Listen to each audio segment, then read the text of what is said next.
John Hancock building.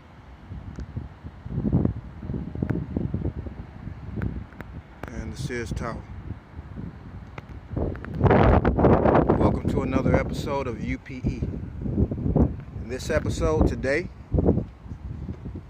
we have a 2019 Tesla Model S P100D dual motor. It's a nice, this is a really nice view at the top of this parking garage, downtown Chicago. If you are a car enthusiast, like cars, like technology, like the video, share, subscribe. Better content coming in the future. Downtown Chicago, it's a little chilly out here. It was raining not too long ago, but luckily it stopped raining. It's just a little chilly. I want to say it's about probably 42 degrees outside, 43 degrees. Not too cold, but cold enough to at least have a jacket on. Obviously it's windy. That's why they call it the Windy City.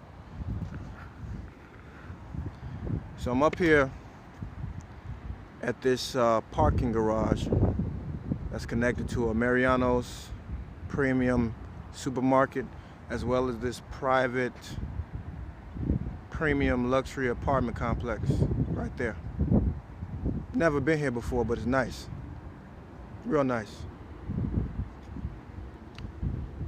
So I'm not sure what the name of this building is, but it's something on 5th Avenue. Something on 5th Avenue. Probably see it once I get back down there. After I do this video, I'll probably go on Mariano's right quick. As you can see, there's a Model X, like the one I had the other day. So let's get into it. We're up here on the 7th floor, charging the P100D Model S dual motor that I'm doing this review on right now. So first thing with this vehicle is they're all pretty similar to each other. There's obviously some differences between the one SUV and then this sedan. Handles pop out when you have the key fob near you. Well, actually when you have the key fob near the car. If you looked at my other video or some of my other videos, you'll notice that with the SUV, they have the Falcon doors that just pop up in the back when you tap the handle. They rise up like wings. And here's some more contemporary door design. The handles pop out, as I said. So I'm gonna step away from the car and they should go in. They should slide back in. Waiting for it to happen. These are both the same color, the Model X right there and this Model S. I noticed they haven't slid in yet. Oh, there they go right there. As you see, they slid in. Whoop, they slid back out. So if you look here and I step away, you'll see they'll eventually slide back in. Basically, that's letting the door lock. That's signaling the car that I'm walking away, and it should automatically lock everything. Sometimes you got to get further back, but I believe you all saw it for a second, but if you didn't, I'll try it again later. So as you can see, they eventually pop back in, which some people had issues with this because sometimes if it doesn't work, then people can't get outside or, you know, exit outside of their car, and that's not good. That could be a problem. So as you can see here, Model S Performance Ludicrous Mode. Got it charging right now. It's telling you that it takes 1 hour and 20 minutes for it to reach a full charge. A full charge for this, I believe, is at 325 miles. Right now it's at 82. That's basically letting you know how much it's got so far. This right here is telling you how fast it charges per hour. So 252 miles per hour is the rate of how fast it's charging. So within an hour it should be giving a range of about whatever this number says. It fluctuates. Right now it's saying 249. And then this right here is showing how much I've gained since I've been here. So it says 30 plus miles when and right now it's on 85. So when I got here it was at about 54. I was about 54, 55 miles right before I started charging. It also shows you the same information up here. The features are pretty much the same in most all of the Model S's. I mean, not Model S's, but in most all Tesla vehicles, the features are, the navigation and the controls are pretty similar. All the controls, all the features, the navigation, the user interface is pretty much the same. It's a little bit different in the Model 3, which I haven't been in yet. I'm gonna cover that eventually. And then, of course, like I said before, like, share, subscribe, so I can grow the fan base. I can grow the subscriber base. I can grow the channel, more views, and eventually, get better stuff like the Cybertruck. Now, the Cybertruck to me is not better, but it's certainly, obviously, the hot shit right now. Everybody's talking about it. Very ugly truck, but it will turn some heads if you're in one. So, same setup. Software tells you, just like with a smartphone, like my Android phone or even an iPhone. Software tells you the basic info about about me. Basically, just like with Android, you go to About Me page. It'll tell you, the build quality, the model of the phone, the serial number, the SIM card number. Same thing. It's the same scenario, except it's telling you the VIN number right here, telling you what mode it's in, performance, model, the software, current software. You can update it. Now, I'm not really familiar with updating the software in these vehicles because I haven't done that yet, but I was talking to another Tesla owner who has the same car as this, and he said that his car has insane mode, which is a step above ludicrous plus. So basically what that means, for those of you all that aren't familiar with Tesla vehicles, you can see here it's performance, acceleration, chill, sport, ludicrous plus, and then they have insane mode. Now, I think they might have an insane mode plus. So obviously, the further right you go, the more performance you get out of it from a straight launch. And I don't even have to go into that. You'll have to get a chance to experience one of these cars to see why it's such a big deal. Well, I'll mention a quick thing. Electric, all electric vehicle, a huge amount of torque, a large amount of horsepower with even more torque, and it has what they call a one-speed transmission, automatic transmission. And since it's electric motors, no gasoline-powered vehicle here. There's no need for building up the RPM for it to launch. All you do is step on the pedal and go. So in other words, you get full torque at 0 RPM, whereas as for you car heads, you have to, to get the full torque band or the proper torque band out of some of these vehicles.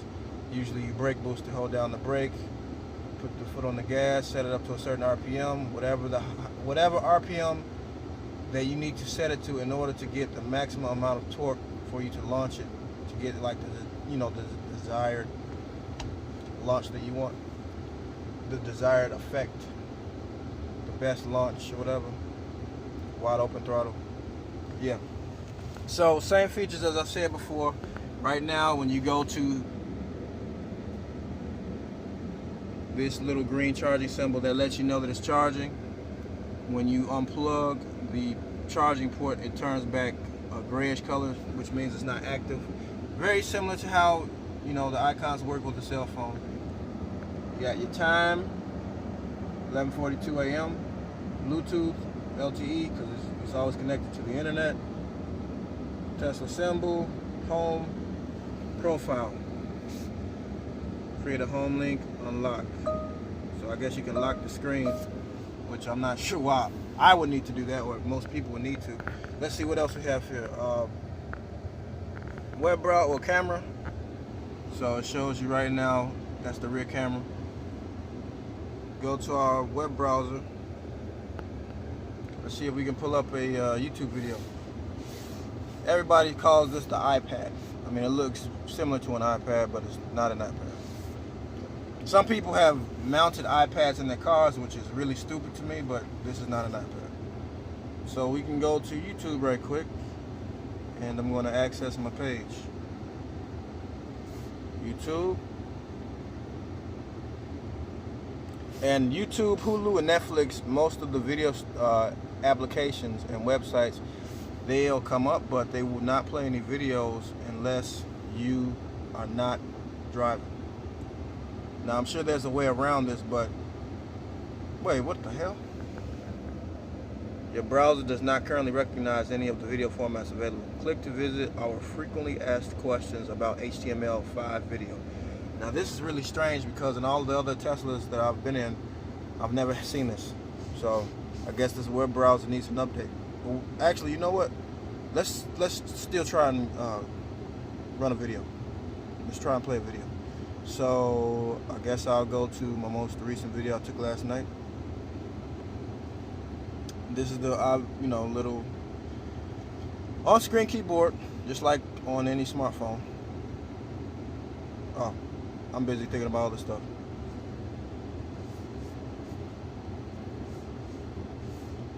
This touchscreen on here is relatively responsive.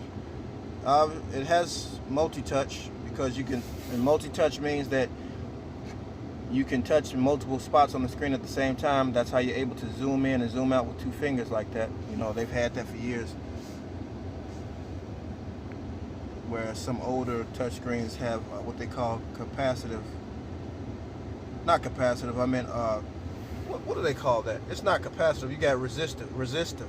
So capacitive is also known as multi-touch because, you know, it can hold more capacity with different inputs being on the screen at the same time. You know, capacitive, you know, greater capacity, holding much fingers on the screen.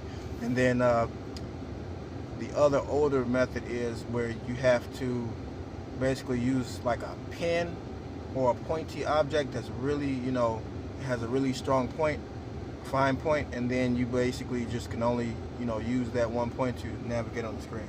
It's kind of like, it reminds me of back in the day when I had a Nintendo DS when I was in high school, and you had to use, you know, pens, well, not pens, but the little styluses and stuff. Also, the older smartphones had the same tech, really old. You can only tap it with a pen. So, go to a video right quick, see if it plays. So my most recent one that I did was this yesterday at the gaming lounge. See if it plays. Oh, nope, sure doesn't. Well, this is a shock. I'm shocked.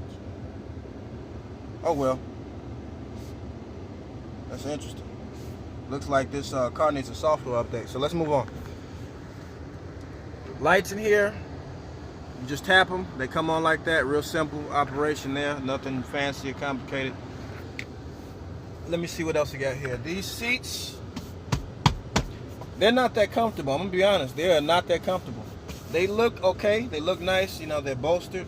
But they are not that comfortable. I mean, I've been in a lot of different cars. These seats are not that comfortable. What I would like to see Tesla do is improve the comfortability of their seats. These are stiff.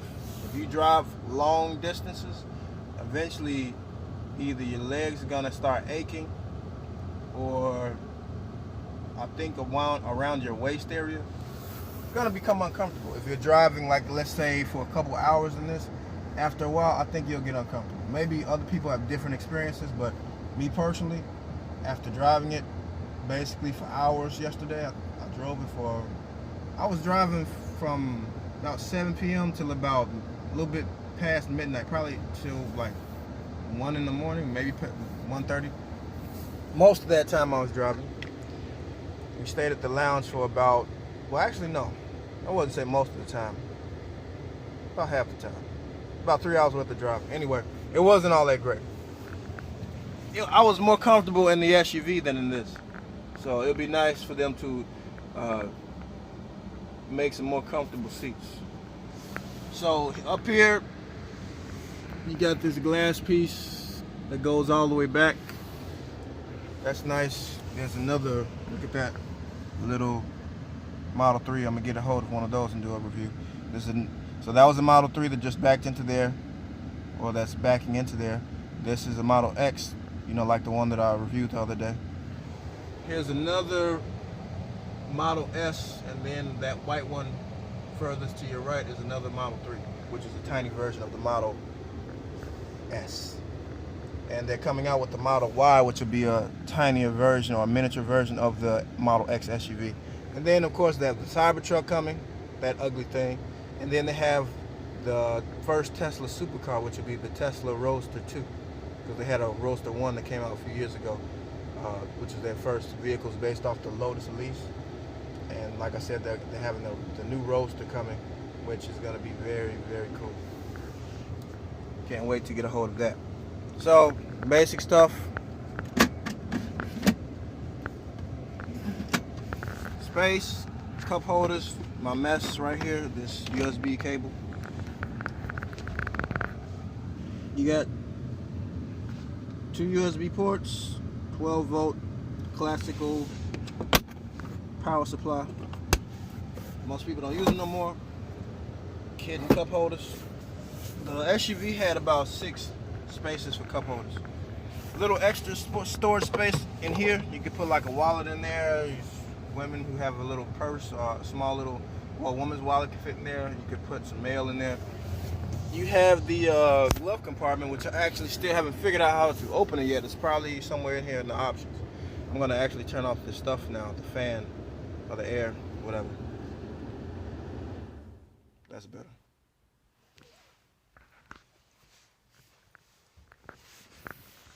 Basic controls.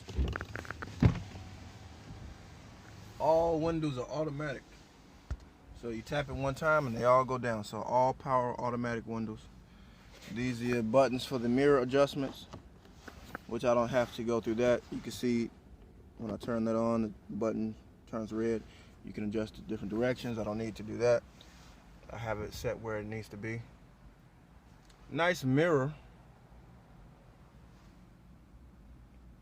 The heating and air in this car, I think it should be improved, because I've been in a lot of other cars and older cars where the air blows out much better. It covers more area. These, to me, at least up here, this is too small. This is where your air actually blows out, not up here.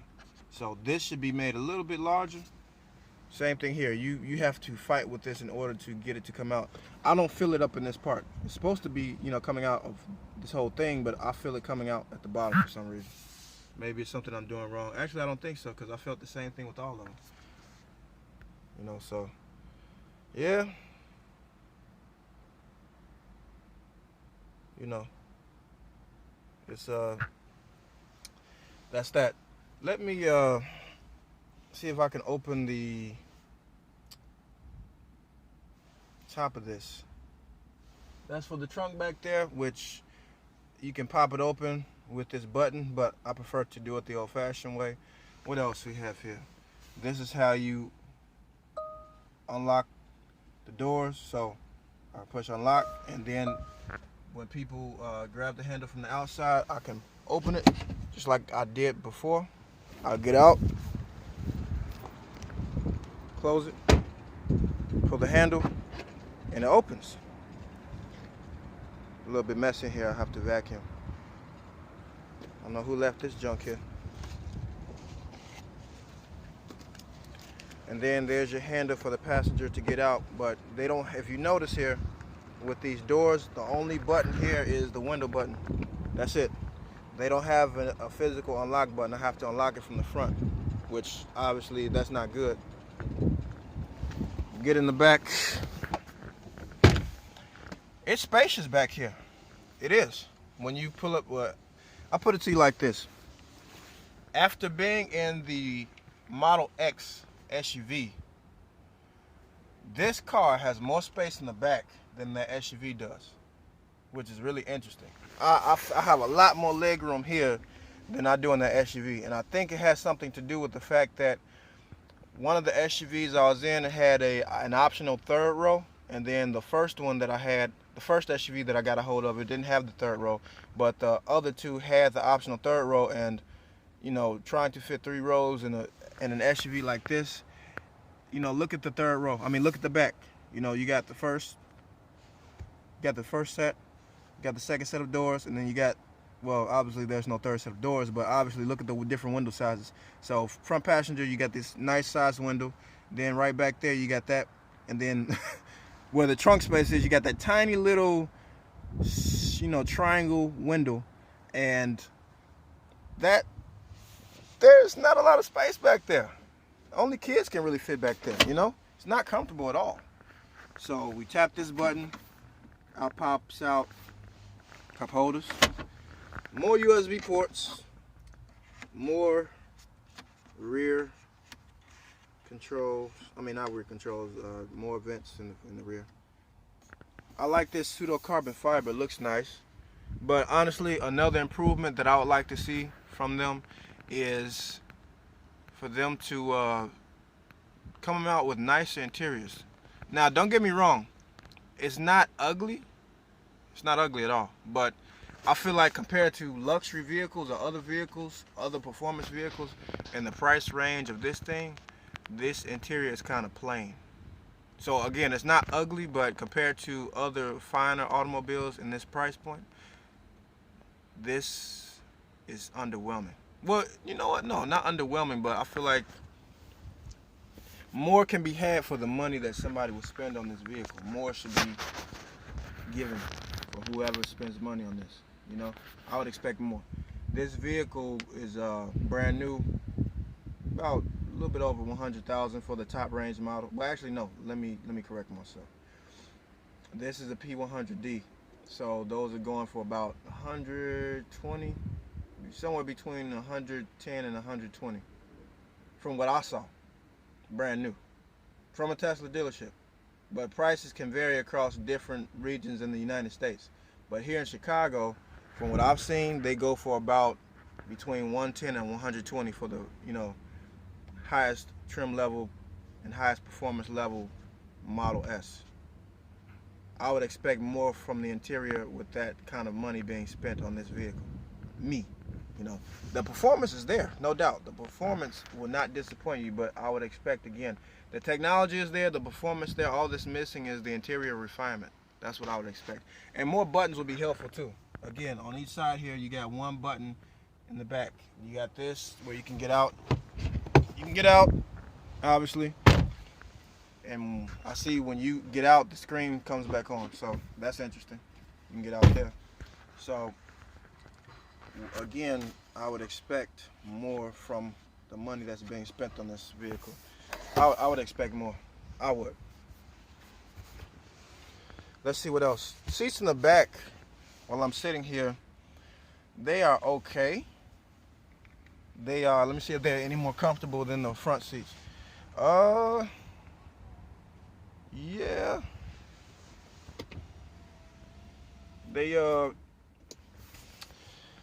They're actually more comfortable than the driver's seat and probably this front passenger seat. You know, maybe it has something to do with, I don't know, let me see here. That's odd. These are more cushioned. These feel more cushioned. That's strange though, isn't it? These feel more cushioned. So later on I'm gonna do a POV drive of this on the expressway once I charge up my GoPro. So you got this carbon fiber, pseudo carbon fiber wing here. It's not real carbon fiber, but it's pseudo. It still looks nice.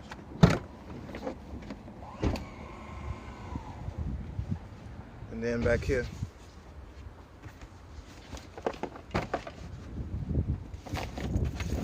let's see what we got. Plenty of space.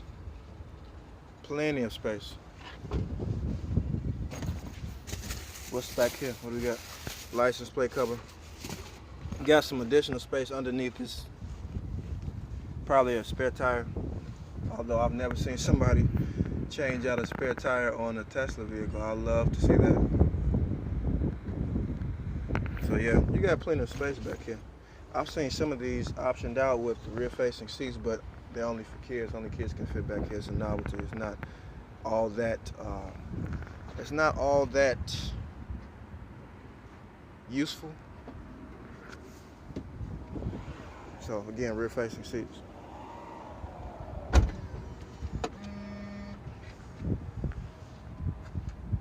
These lights are real nice. Again, that's the dual motor. As you can see, some of these don't come with spoilers like this one right here. No spoiler. That's a 100D, not a performance one. If you look here, same wheels, but again, this one has the optional spoiler. Has the optional spoiler right here. This one doesn't, because this is a performance model. This is another one that doesn't have a spoiler. So spoilers always look better on most cars if it's the right spoiler. If it's not, some garbage.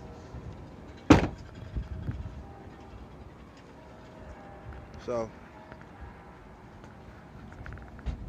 these brakes are pretty large. You got some serious stopping power right here. These tires are all season. They got rid of the summer tires and switched all seasons, which are appreciated. This is very much appreciated. Superchargers here, they charge pretty quickly. Some places you go, they don't charge very quickly. Some places do, some places don't. Oh yeah, let me pop the hood right quick. It's the same thing basically. You have storage space, no engine. So go here again. Right in here, you can pop the hood. Oh yeah, that's right. I still didn't get a chance to. I still didn't get a chance to open this. Let me see here right quick. This is a little bit different from the one that I had 2 years ago. So if we look here, we go to quick controls. Okay, so the hood's open. For some reason, I wonder, you know what? I think this car doesn't have a sunroof option. If you look here, I think that's what the problem is. This car has no sunroof option. That's the problem. So there's no sunroof here. This is all glass, but it's not an adjustable sunroof. So that's why I can't open the sunroof, because it's not an option for it. It's just all glass roof that doesn't adjust or open. The one that I had before had an optional retractable roof, which, you know, would be nice because they come with different options. So what do we have here? Got this piece of iron. We have some those screws, and we have space for your windshield wiper fluid. That's pretty much it. I wonder kind of what's underneath this plastic. I'm gonna just look right quick and see if we can get a quick peek, because that's one thing I didn't do before. I'm gonna kind of try to see if I can pop this right quick. I always wanted to do that to see. Okay, I've never got a chance to look at some of the internals. One day I'm gonna get a chance to play with it more. So we got some electrical stuff down here. I'm not familiar, but I'm gonna start learning more since I kind of play with these a lot. Kind of learn more of the components of where everything is. I know the battery cells and the large batteries underneath the car. I wish I could see it right now, but maybe I'll make a video once this thing is lifted to see some more of the internals. And then, of course, also, which hasn't been seen yet, is the motor in the front and the motor in the back. That's why it's got the label dual motor. You can see those way back in. There you go, slid back out.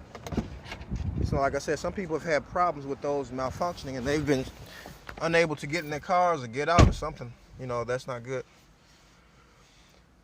Let's see. I think I'll cover most of that. There was one other thing. We covered that. So yeah, the reason why there's no option here is because it's a glass roof, but it's not an adjustable roof. So that's too bad. Some people don't have that. I would think it would come with it for the price point of this vehicle. So, doesn't come with it. That's too bad. Really too bad. Stay tuned for the next video, which will be a POV drive from downtown Chicago towards the suburbs. You know, basically cruising on the expressway. Maybe a little bit of ludicrous mode here, ludicrous mode there. Like, share, subscribe. More content coming soon.